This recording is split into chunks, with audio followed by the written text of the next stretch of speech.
City of God Church. This should be the second Facebook Live video that's aired today. I've actually pre-recorded them in advance. I talked earlier a little bit about life and death and afterlife. And as promised, I want to talk to you now a little bit about my personal life, the divorce that I'm currently going through.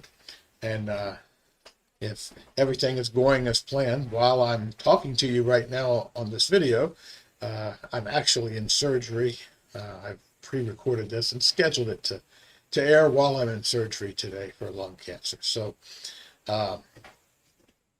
should be removing part or all of my left lung. I won't know which until I wake up.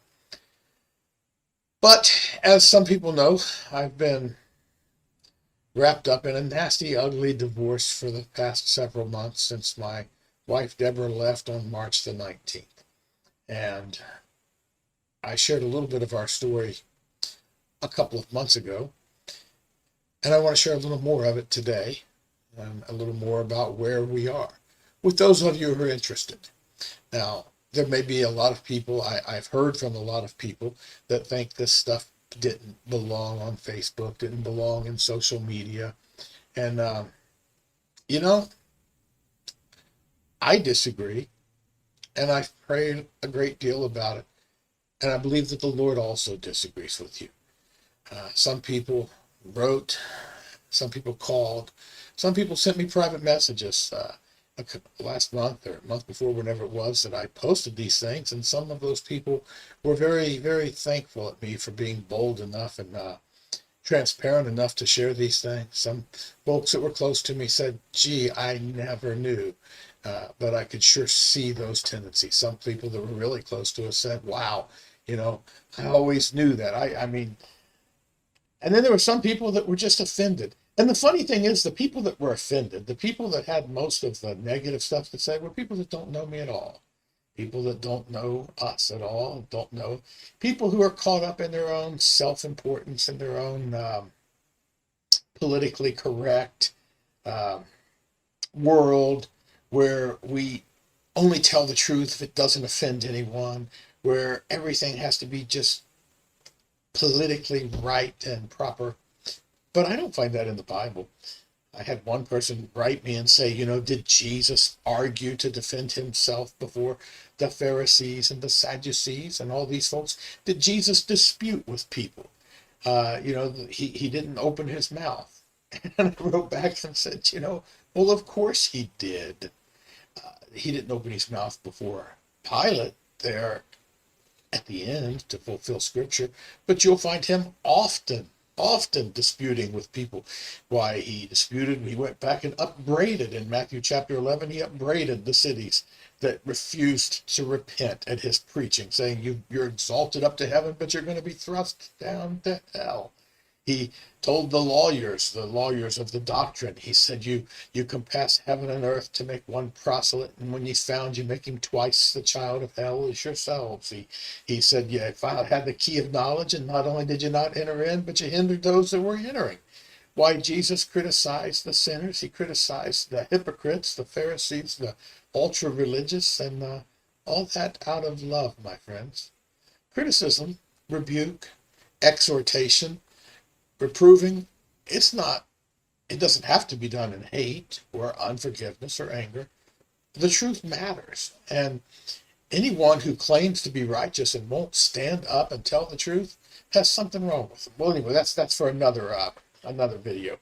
Let me get back to this marriage thing. So, as I mentioned before, my wife left after 18 years of bitter fighting. Now, let me say that right up front, during those 18 years, there was never even a hint of infidelity, adultery, fornication, anything like that on either side. For all the things that I could say about her personality that were negative, I could never even imagine her crossing that type of line. So we're not talking about adulterous things here. She traveled the country whenever she wanted, going to different cities and hotels and such. And I never, ever had a single thought that she might be cheating or doing something inappropriate. And as for me, I was home every night. Every night, my phone and my computers, my emails, my texts are an open book. Neither of us drink or smoke or, it's always known where we're at. So it was nothing like that, but we absolutely were as incompatible probably as two people could be for a number of reasons. So I want to tell you a little bit about those reasons and where we're at today. Right now, we're in this bitter divorce, and Debra is, through her attorneys, doing everything she can to take everything she can. Literally, not only the assets that I have, but her attorney has also raised the idea of taking the assets of the ministry, selling the Inside Out building. Why I believe that it would be impossible for them to actually enforce such a thing. But the very idea that she would consider coming against the church of God, coming against the ministry, taking food out of the mouths of children to satisfy her greed or vengeance is so unconscionable to me that should I die today, somebody has to tell the story. Somebody has to make it known. Somebody ought to shout it to the north and scream it to the south. And that's kind of what I'm here to do right now. Now, it's not that I think I'm so much better of a person than Debra. I mean, why do I think I'm right and she's wrong? Why do I think that I shouldn't lose everything I've ever worked for? Those are good questions. Some people seem to think I should just, accept the fate that this is what happens when people get divorced and just give up. And folks, if I believe that's what God wanted me to do, that is certainly what I would do. If I believed that that was what was right in the sight of God, that's certainly what I would do. I've given away over $1 million in cash and assets in the last couple of decades in the service of God in this ministry, and done so willingly, not only willfully, joyfully, and glad, thanking God that I was able. And I don't feel like I've given anything at all to the Lord because I only gave him what he'd already given me. So it's not that I have this greed, but here's my story, if you will. I made a commitment to Jesus all the way back in 1996 to live for him. I actually wrote a contract out with the Lord, and at the top of the page, I put contract with God. And at the bottom of the page, I signed my name, and I knelt on the floor and prayed to God, and I said, Lord, this is my agreement with you. For as long as I live, whatever you require, whatever you want, all that I have, all that I'll ever have is already yours. I want to live that kind of life. It doesn't make me better than anyone else. It doesn't make me less than anyone else. But when I read the Bible for the first time as a young man back in the 1990s, that's what I saw Christians doing. I saw it seemed like everyone who became a Christian became concerned about the things of God more than the things of self. They became more concerned about building the kingdom of God than building their own wealth or empires or families even. They were willing to lay down their lives. Just normal people, ordinary people. I got saved reading the book of Acts, and that seemed to be the normal thing that people would do. How could I go on with business as usual? Since then, I've seen so many people become Christians, and it's just as if it's one little check mark they can check off on their box of accomplishments in life. Some neat, fancy thing that we've added to our life now to make it better. But that's not the Christianity that I read about. The Christianity that I read about was all-consuming. It was glorious and wonderful. It wasn't something we add to our life. It's something we exchange for our life. This life in Christ, this life forevermore, this eternal life. It's so wonderful. And that's what I experienced in 1996. And I never intend to let go of it. Never. I promised. And I began to serve God, to share the gospel wherever I want. I don't claim to be any great preacher, but I do claim to be sincere. You'll find a lot of people that may not like me, but you won't find any that'll say I'm a liar, at least not honestly. So God called me over the years. I was doing street ministry. I was doing evangelism. I was preaching at the detention center and other places. And somehow through all this, he called me to this ministry, working with at-risk youth and taking kids in. It wasn't that I planned on doing that as a profession. I had a profession I was very happy with. I owned 150 houses and apartments, had an apartment complex. I had everything that I wanted as far as what money could buy.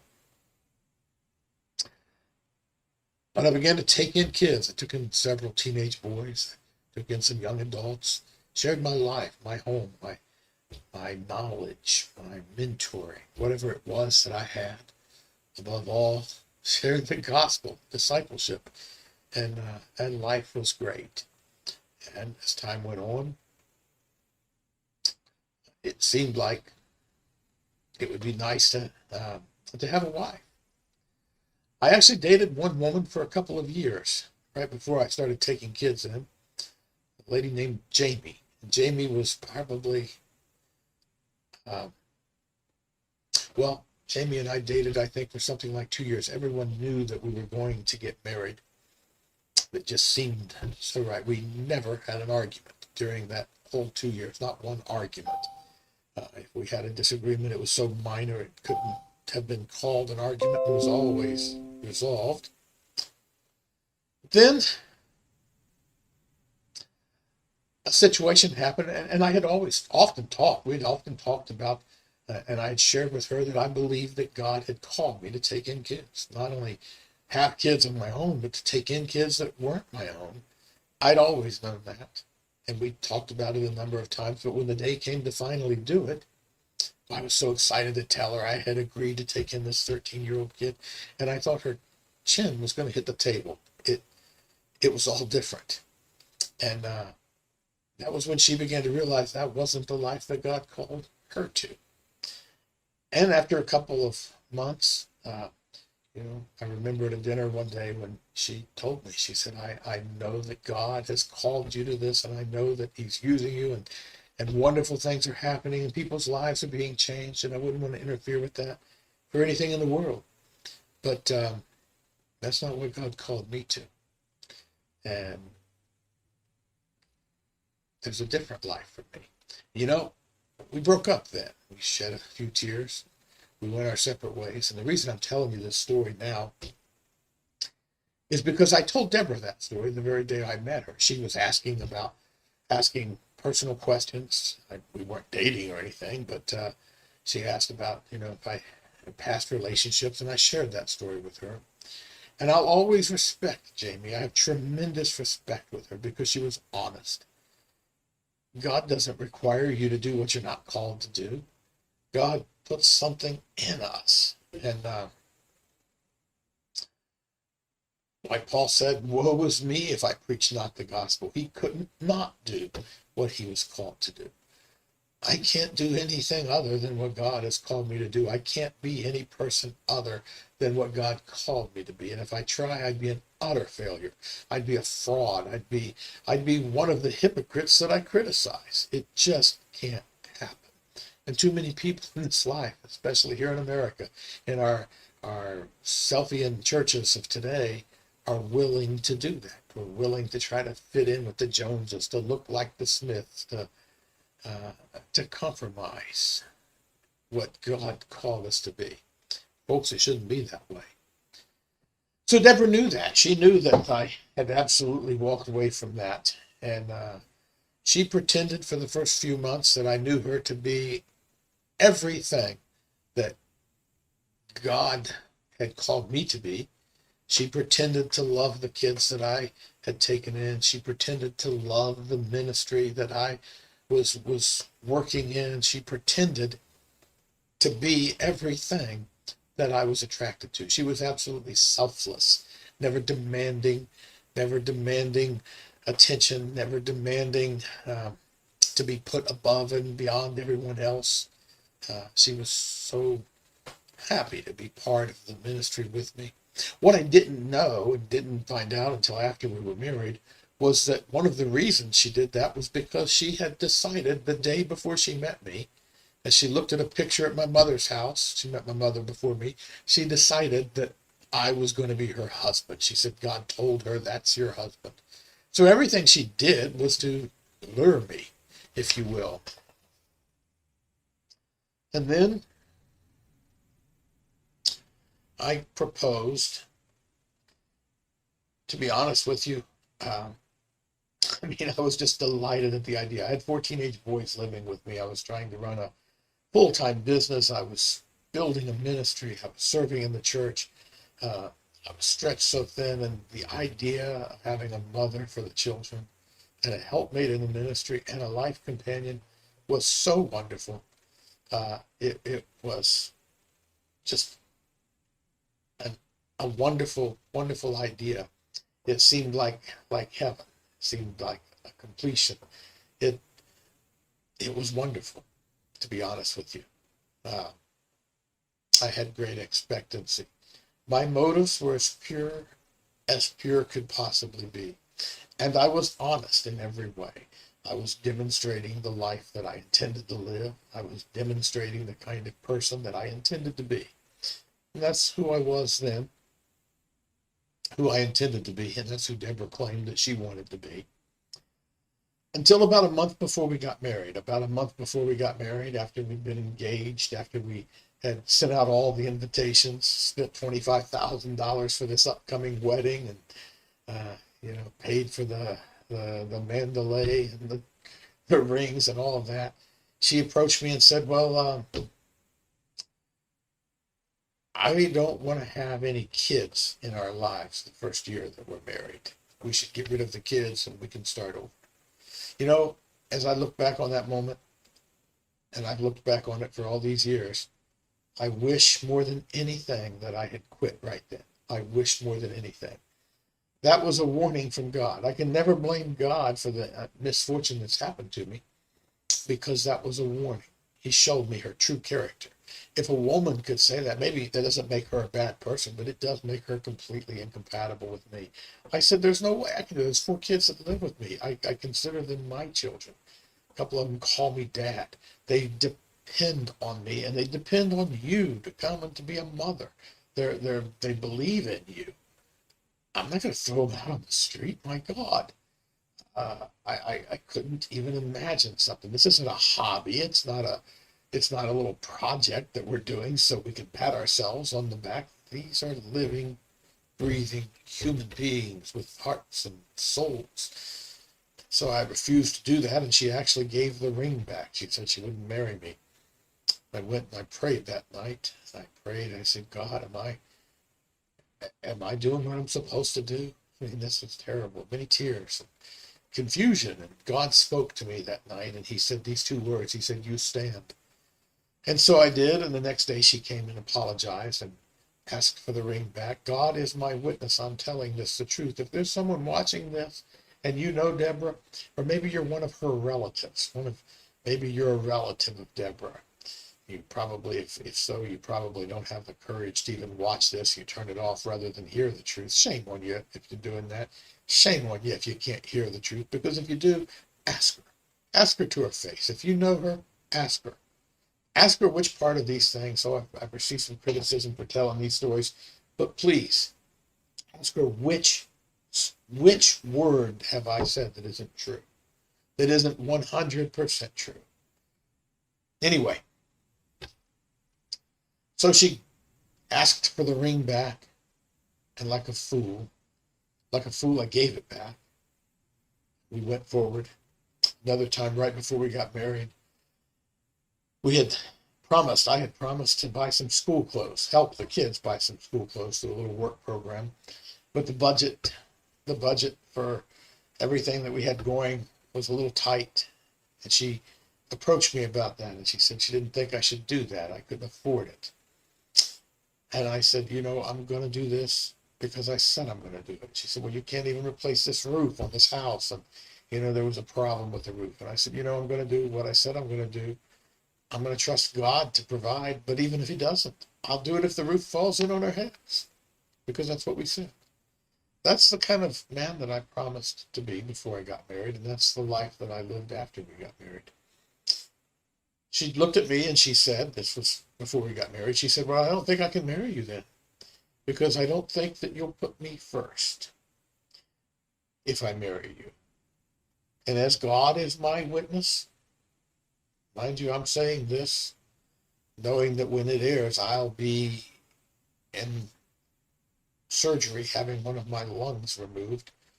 And so I there couldn't be a time when I should be more concerned about being honest. And as God is my witness, I'm telling you the truth.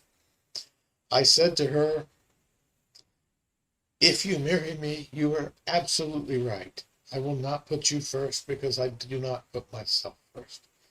And if you marry me, the only promise that I will make you is that where I am, there you will be with me.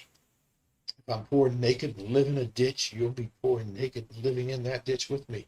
There are many Christians throughout the history of the world who have suffered many terrible things, including poverty and even death, for the cause of Jesus Christ. People like Jim Elliot, who were missionaries in Ecuador and he was killed.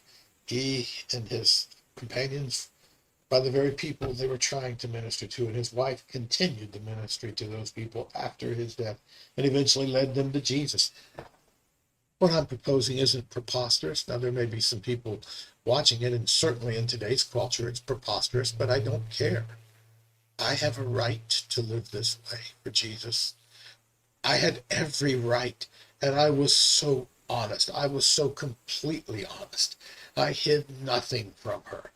I promised nothing other than what I did. And I told her, if that's not what you want, then you should never marry me. You would be miserable. This is who I am. And if I ever become anything else, I'll be an utter failure. And she agreed, and we got married. That was the second time I saw something in her that should have been a warning to me. So we got married. 2003, January the 4th. And it wasn't even a week. We hadn't even finished our honeymoon yet until she was fighting, wanting me to throw those kids out, wanting me to toss them out on their ear, demanding. Now she was the wife, and now she had the right, and she didn't want any kids in the home again. But for 18 years, that's really what we were fighting for, was for her to be first in everything. She wanted to be worshipped. She wanted a huge fight just this year that lasted over 3 hours, because we allowed the Haitian community to use the church during the hours that we weren't using it.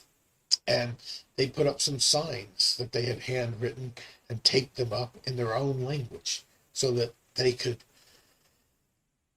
acknowledge and honor and worship God, and people could see the signage in their own language. But because they were handwritten, Debra thought those were tacky, and she wanted them removed. She demanded that they be removed.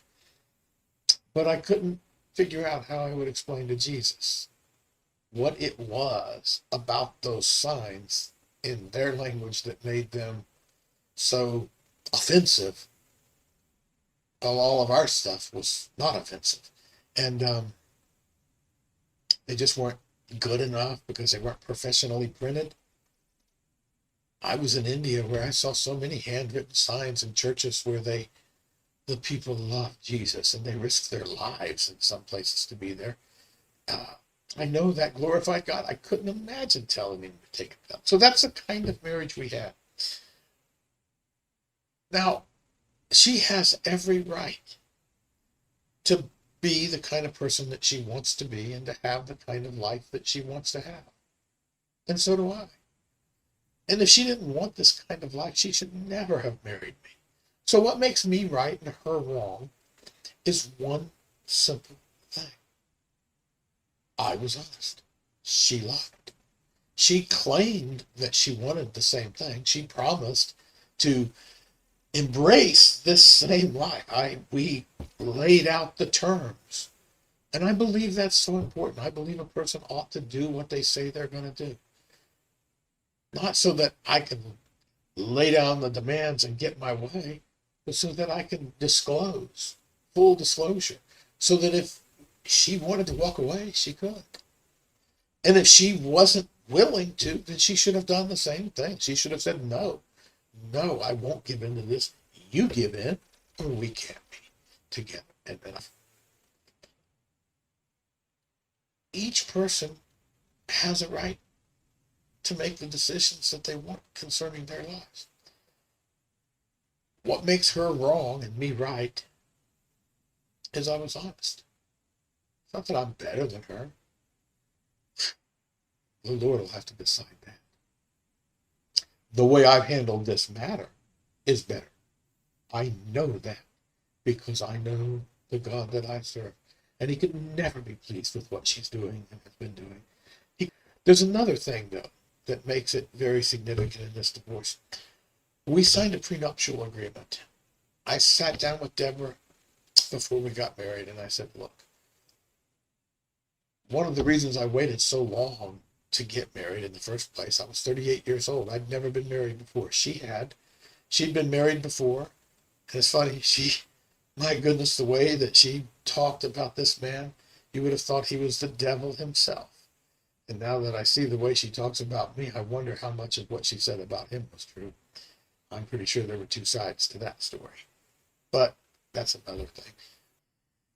But I loved her, and I loved the idea of a mother for my children and a helpmate for the ministry and a companion for life. And so I wanted to get married. But I'm also was aware that people can change. People can change their ideas and attitudes. And we shouldn't surprise each other. We should know what's going to happen. So I presented her with a prenuptial agreement. She had a $50,000 a year job, which was pretty good money back in 2003, full benefits and a company car. And she was completely independent and self-sustaining. And she had a 401k and, all that stuff. She owned her own home. And it seemed fair to me. My real estate business has assets, but those assets are my job. I don't have a job where I get a paycheck. I never have, not since I was 21 years old. That is, I did before in my early, but since I was 21 years old, I've owned real estate, and that's been my full-time occupation. I buy and sell houses, rent them out, and those houses it is my job. It's like a business. A house shouldn't be considered, the house that you live in might be considered a marital asset, part of your estate.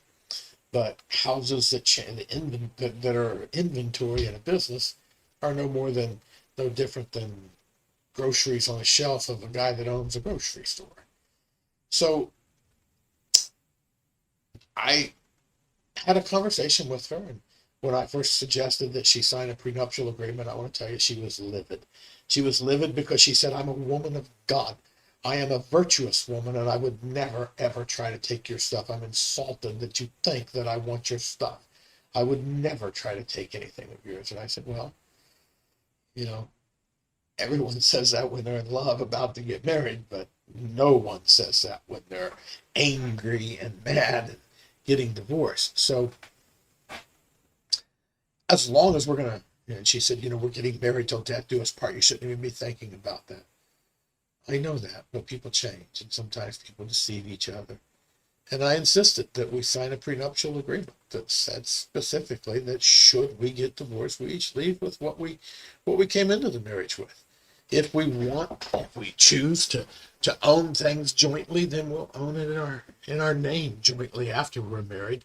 But we both will still have the right to own things individually and separately. And my assets will be my assets and yours will be yours. I kept a checking account. She kept a checking account. For 18 years, she signed this agreement. If you know her, ask her. Ask her to look you in the eye and tell you if I'm telling the truth or not. She signed the agreement. She agreed to that. She had her dad call me. Her father called me, so he's a party. He's a witness to this. I intend to have him testify in our divorce hearing. He is should I live that long. He's a witness to this thing. He was indignant that I would suggest that his daughter, his virtuous daughter, might someday try to take anything from me. So for 18 years, she was able to keep all of the money. She never paid a single electric bill, a single gas bill. She never bought a car, paid a car payment. She never paid for a car repair. She never paid an insurance premium. She didn't pay for any of the necessities of life. She did whatever she wanted with her money without any conversation between us. We never had a single fight over money in those 18 years. So many couples fight over money and argue over money. We never had a single argument over money because I paid for everything that was necessary. And I wasn't wealthy during all that time. My goodness, we founded this ministry. I founded this ministry called Inside Out. And there were some years that cost everything. I spent 20 years of savings, it seemed like, in 1 year. The cash that I had reserved, not all of the assets, but the cash. And my goodness, we almost went bankrupt a couple times. I did. I almost went bankrupt. I had never allowed her to be dragged into that. I kept her name off of all of the loans. She didn't have to sign a loan agreement. I borrowed money. I co-signed over $1 million of debt for the ministry myself that I'm still liable for. Most of it I'm still liable for today. But she didn't. She wasn't held liable for it. And while I was struggling to make all of those bills and to keep the lights on at Inside Out and to keep the gas bill paid and to keep our house warm, she was never burdened with any of those things. She wrecked her car on a Thursday night, and I went to an auction and bought her another one the next morning, Friday morning, free and clear. She never had to do without. And I was happy to do that. I believe it was the right thing to do.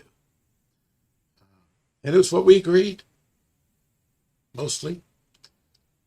She kept her accounts and her assets separate. She did what she wanted to with her money. The Bible says, what God has put together, let not man put asunder. I believed that. And so, every time, you can ask her if this is true. Ask her. I intend to ask her under oath if I live long enough. Ask her. If you know her, call her out on it. And if you're a Christian brother and you're a Christian sister and you're afraid to call someone to account. Well, I don't know which Bible you've been reading, but anyway, I tried to make it work many times. We'd have arguments over things that I just couldn't back down on, like the Haitian church or throwing a guy out of the homeless shelter. And I want to tell you, she tried to throw a guy out of the homeless shelter because he didn't want to talk to her. Oh, what a fiasco that was. Ask some of the people that were there. In so many ways, she was such a fraud. She'd take so many wonderful pictures. She wanted to run this homeless shelter because she wanted the title and the accolades. She even did this Facebook video where she went out and was sleeping on the street. If you go back and look at that video, you'll notice she didn't say she was sleeping on the street all night. She said she was staying on the street. 5 minutes after she recorded that video, she got up and came home. She slept in a nice warm bed that night, folks. She sure didn't sleep out on the cold, snowy street.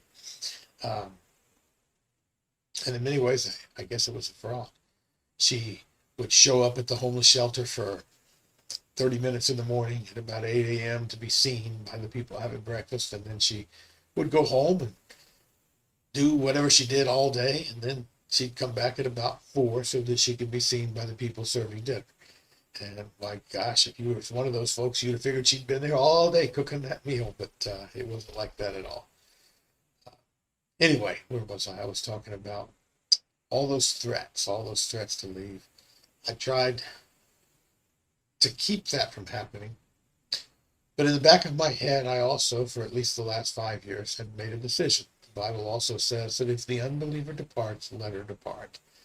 And so I made a decision that if she left me, she would only get to do it once.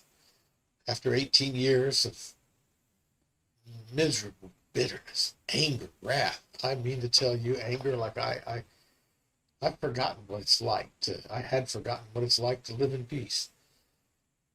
But I promised that I would do everything I could to keep it, to make it work. I would not threaten her and to threaten to divorce her. I would not tell her to leave.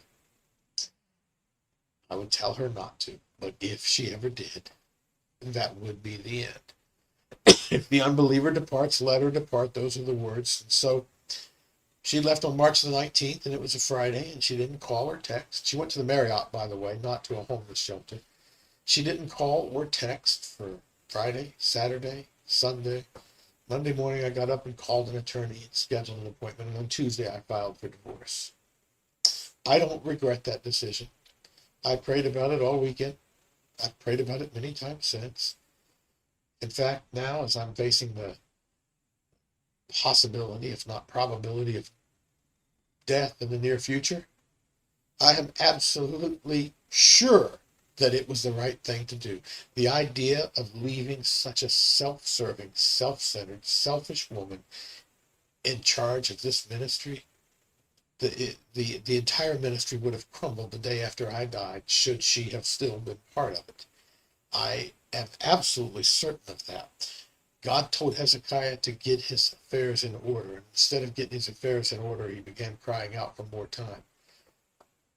I'm so glad that God has given me this opportunity. I don't know what it's going to take. I don't know what it's going to cost. I don't know how much damage she's going to do. But I do know that I'm telling you the truth. And I know that she has not been telling the truth. And I know we'll both stand before God. Should I get there ahead of her, I'll be standing before Jesus, bearing witness and testimony against her of the truth. Of the truth, my folks, my friends. So yeah, I filed for divorce. I've considered it. And it was the right thing to do. She stayed in the Marriott Hotel for the first 2 weeks after she left until she got the divorce papers. And the day that she got the divorce papers, she left the hotel and went to the homeless shelter. And then she began to put on Facebook that she was staying in a homeless shelter and that she was eating her meals in soup lines. Let's talk a little bit about that homeless shelter, folks. Remember, I told you that she's a fraud. I don't say that out of hatefulness or vengeance. The truth is, I still love her and I feel deeply sorry for her. I had a dream about her the other day, and I actually woke up weeping for her and praying for her. I believe she's lost and separated herself from God, but there's nothing I can do. I believe, in fact, that she has become reprobate in her mind and in her soul. So I'm not saying these things to put her down or criticize her. They're simply facts that have confronted me, and I haven't got time left to do much else. But anyway, she went to the homeless shelter. This homeless shelter that she claims to be staying at, from all that I can see from my research, appears to be a single-family home that was recently built, maybe in the last 10 years or so. She claims to be a disabled veteran, which is another fraud. She's neither disabled. Well, she might be a veteran, but she's not disabled. And she does anything that she wants to do. She does everything she wants to do. And I was in the lawyer's office when the lawyer looked at all of her videos on Facebook of her out running with her dogs and out, dancing on the stage during church through praise and worship, honoring God. I'll tell you what, the attorney said, that's ridiculous. She said, you've got to take all of those videos down. Those videos have to come down right now. They prove that you're not disabled. You're saying that you're disabled. You're saying you can't do any kind of work. You're saying you can't do any of these things, and you've got these videos. Those are the words from her attorney, which might want to make you consider the credibility of some of our attorneys. But her attorney told her, didn't tell her she shouldn't file the claim, said she should adjust the facts, adjust the truth. Debra was more than happy to oblige. She went on our church website and took down our Facebook page and took down all of the videos. We started only broadcasting. Our Facebook Live broadcast started broadcasting just my sermon instead of the whole praise and worship. That was so that Debra couldn't be seen up on stage. Because when it came down to the glorifying of God or the protection of her disability check, well, we see what she chose. Again, a fraud. Just a fraud. But because she has that 30% disability allowance now, she was able to go in and claim to be a disabled veteran. Well, they have these homes that they have built for disabled veterans because there's a tremendous problem right now in our country of homelessness among veterans, disabled veterans, young men coming back from Afghanistan and Iraq with body parts blown off, missing arms and legs, and somehow end up living on the street, living under bridges. And somewhere today, there's a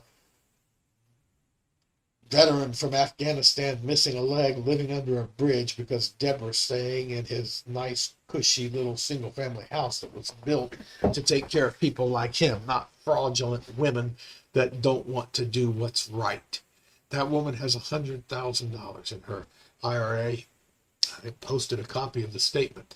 Now, when she first started saying these things, folks, I waited 2 months. I waited 2 full months before I replied, before I said anything. During that time, she kept having private meetings with person after person, trying to, trying to gain sympathy and trying to uh, surgically and strategically assassinate my character, make me look like some mean person. And so, after 2 months, I finally decided to speak back. And I'm not like her. I can't try to figure out which person I should talk to hurt her the most, or it's not about that. It's just about bringing the truth to light. And if it's the truth, just tell everybody. And that's what I've been doing. That's what I'm doing today. Just tell everybody. This is the legacy of my marriage. I live long enough, I may write a book about the tragedy of Christian marriage. And the reason I'm doing this tonight, the reason that I'm recording this to air while I'm in surgery is, if I should die before this surgery is over, it's quite probable that Debra will inherit most, if not all, of whatever estate I have left. But this woman would, should I die in this surgery, this woman will inherit what I've worked for, and she'll inherit it wrongly. I don't think it's going to happen today, but if it does, this woman who's walked around all these years, my God, you would not believe the way that she has carried herself in pride and arrogance. Should I die and she inherit this estate, I want the whole world to know, and if it's selfish of me to want that, God, please forgive me, but I want the whole world to know that this woman spent the last months of my life fighting to get every penny I'd ever worked for. She was clawing and scratching and hiring attorneys to come after every penny. She has nothing evil she can say about me other than that I did what I said I would do, and I was who I said I would be in every way. Week after week, month after month, year after year, I was faithful. I did what I said I would do, even when she tried to force me not to. Those who lived in our house with us, over 40 people, over the years, will testify that that's the truth. I've made a lot of people angry because I am blunt. I do say exactly what I believe God wants me to say. Why, if you've been around long enough, you've probably experienced that. I may not be the most popular guy in the world, but I do what I believe God wants me to do. My conscience, my heart is clean before God. So if this woman should inherit a couple of houses or a couple of cars, or she should take some money from me and be flaunting it, ask her where she got it if you see her. If you see her in public, ask her where she got it. If she tries to pretend that she's so independent, she's nothing more than a gold digger. She never was anything else. I've seen that now. I've seen it. I joked about that for years. I'd make jokes about her just waiting to collect the insurance money if I died, but it turns out that it's so likely that that really is what she was after. I had a dream last night. I dreamed that Debra was she was expecting to inherit something, apparently from my death, and she was so happy and so expecting. She thought she was finally going to collect. And there was something that she was expecting, but there were 2 stages, and if she didn't get it the first one, she would have to wait a long time. And then the first stage finished, and she didn't get it. She didn't get it. Apparently, I didn't die. So it makes me confident I'll probably live through this surgery. But if I don't, it's okay. I know where I'm going, and I'll tell you, just like the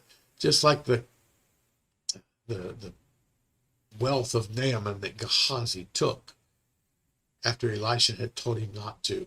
If she gets 1 nickel from my estate, it will be a curse to her and to everyone that she everyone that's part of it.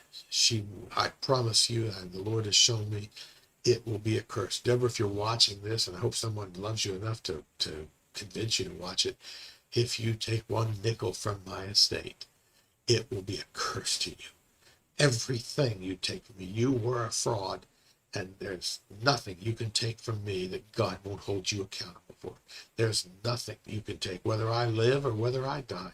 There is nothing you can take that God will not hold you accountable for. You were a fraud. You were a fraud when you signed the prenuptial agreement. You were a fraud during the marriage. You were a fraud inside out. You were a fraud with those kids. You were a fraud at the homeless shelter. And you're a fraud right now as you're trying to take from a dying man his last nickel, as you're trying to force me to spend my dying breath fighting you for what is right. Well, Deborah, the Lord judge between you and me. That's my prayer as I go into this surgery. The Lord judge between you and me, between what you've done and what I've done, between what you desire and what I desire. May the Lord judge. And I've made it public, not to slander you or badmouth you. If there's anything I've said in this video that you challenge as being untrue or distorted, please speak up. You'll probably have the rest of your life to do so, long after I'm gone. I'm sure people would love to hear. But don't lie. There is plenty of evidence recorded, and I will see to it that's available to people, the few people that might be willing to tell the truth, to speak up, to not be silent. Well, folks, I know a lot of you think, gosh, there he goes again. A lot of you think, gee, that's unforgiving. By the way, someone talked to me about forgiveness. It seemed to them that what I'm doing in these messages is unforgiving. I don't think so. I don't have an ounce of unforgiveness toward Debra. The way I explained it to them was, in the real estate business, I filed hundreds and hundreds of evictions over the years, over my 30-some year career since 1986, 35 years maybe. And when you file an eviction, there are two causes of action. One is to get the house back, to get the people to move out of the house so that you can pay your bills, so that you can rent it to someone else and pay your mortgage payment, your taxes, insurance, and things like that. And fix the house back up if they've torn it up. That's the first cause of action, the right to present possession of the property. And the second cause of action is the judgment for the past due rent, for what they owe you, for damages. And over these years, I've evicted hundreds of people, and there are hundreds of judgments totaling tens, if not hundreds of thousands of dollars that were due. And in all these years, you can go back and check my record. I never go after those judgments. We never have garnished anyone's wages. We don't even try.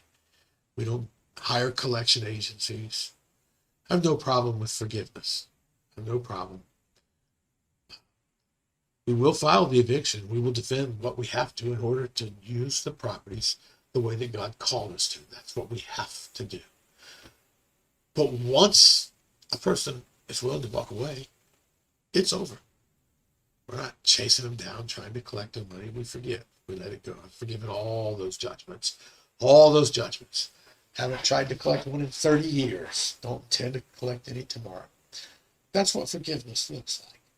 Being forgiving doesn't mean that you let people take everything you have, but you forgive them for what they've already done. I forgive Debra for all these 18 years of, and if I should die in this surgery, and Debra inherits something from the estate that I wasn't willing to give her, know this: I was never willing to share any part of this real estate business with her.